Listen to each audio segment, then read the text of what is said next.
Before the world sees your wins, your soul has to feel your work. It's the reps nobody applauds that produce the wins that do, all through a shifting of your identity into a dominator. This is all done in the dark every single day. So let me be your guide as I welcome you to this episode of the Dark Work Daily. Hump day has arrived. Oh, my friend, we're getting after it. We always get after it. The idea is here. I want you to think about this. By today, I want you to put in your day book an idea that has to do with where you're going to be putting in the effortless effort. Now, I'm going to unpack what this is. This is a throwback idea, man. When I was working through just the beginning of my identity work, I was getting into this space of I'd had this conversation at a campfire of all places. I'm sitting in this space in the outside kind of outskirts of a trout farm in Jackson Hole, Wyoming. And I'm there with a bunch of great people. I'm there with Jeff Walker and Craig Clemens and Dean Graciosi and Lewis Howes and Trent Shelton, Brendan Burchard and Russell Brunson. And we're shooting shotguns and Ethan Willis, Randy Garn, like these amazing guys. And we're out here doing our thing. And then at a certain point in time, you'd have a moment to stop and pause. And everybody would have like these moments like, hey, your turn. Share where you're at, what you're doing, what the business needs are. Let's see what you're looking like, And so at the time, my message was all about trust your hustle. And I would talk about this idea of like what it meant. And I had one point where I broke my life down and then the message. And one of the men in the group named Ethan Willis, incredibly wise human, great heart, awesome dude. He goes, I don't like it. I go, man, what do you mean you don't like it? Like I've spent time on this. This has been my thing. And he goes, I don't like it, man. He goes, I like the story. He says there's a message and a messenger and you're the messenger, but the message just doesn't match. And if one of those is out of whack, the whole thing's out of whack. He goes, I want to know how you navigate these different shifts of going from foster care to getting adopted by a white family to playing high school football, not being good, getting good. Your mom got sick, college scholarship, and then having a kid in college, meeting your dad, NFL, hurting yourself, coming home, falling apart, like all these things. He goes, I want to know how you navigate the shifts of your identity to get in this space with us right now. And man, it was like you could hear a pin drop in the woods. I was like, man, that's a great question. He goes, I want you to figure it out. And I go, it's true. Like I don't know. And I started unpacking the things that I have done and how I've showed up and what I've did. And at a certain point, I realized that for me, it's all about the identity of who I am. But even more so, the way that I learned to work. I hear the same things. And at the time, I'd heard the same things that millions of people had heard from these same men. But I did things different. I applied things different. I showed up differently. I got more work done. I operated in a different space.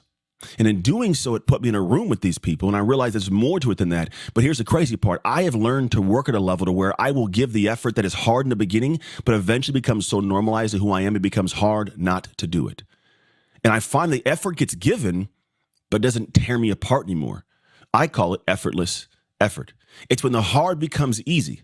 When you actually do something, one of the great rewards of dark work is that things that used to terrify you become automatic. The conversations you used to dread, the workouts that used to break you, the rejection that used to sting and hurt you. It's all about recognizing that those shifts are necessary, and letting them reinforce your identity is huge. Because truthfully, in order for you to get where you want, the things that you have to do have got to be done not just once and be done, but once every day.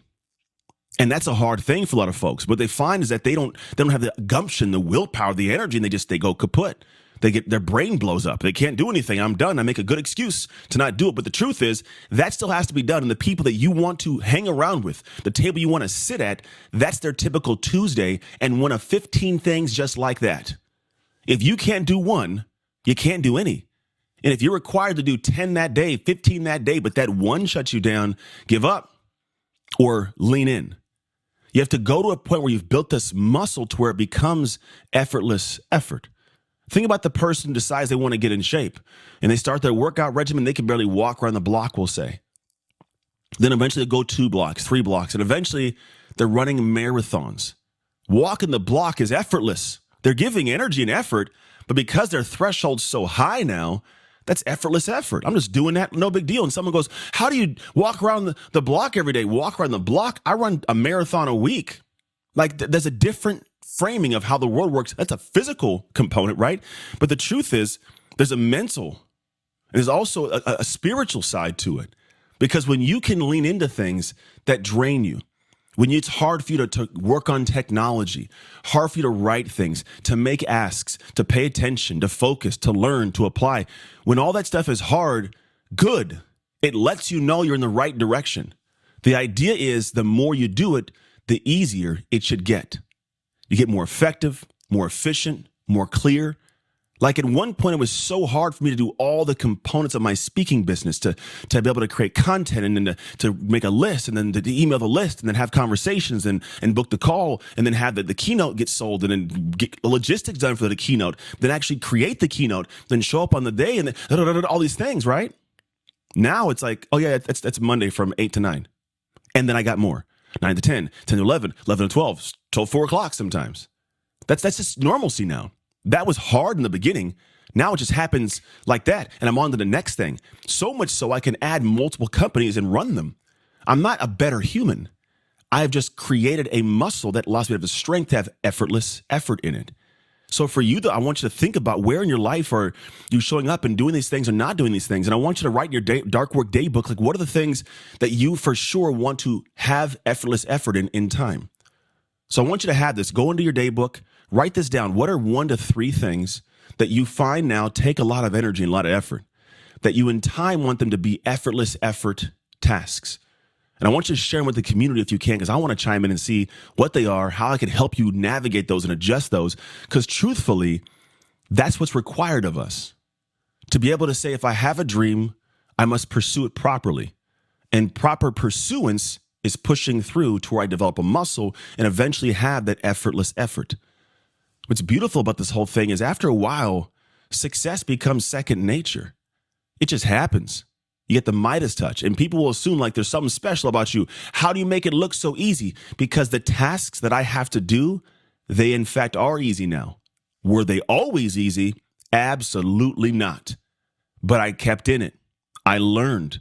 I executed. I became efficient. I got more effective. I got better and better and better. And now it looks like it's easy because I built the muscles to make that hard work light work. So where are you going to show up in life to develop your effortless effort? If this episode stirred something in you, good. That means there's work to be done. Don't ignore it because listening is just the beginning. Because real change happens when you engage and you commit. So I invite you to join the Dark Work community inside the Dark Work app, which is where you communicate with amazing people on the same journey as you. You can find it on the App Store and the Google Play Store right now. Step into the conversations that sharpen your habits, strengthen your identity, and keep you locked in to the Dark Work.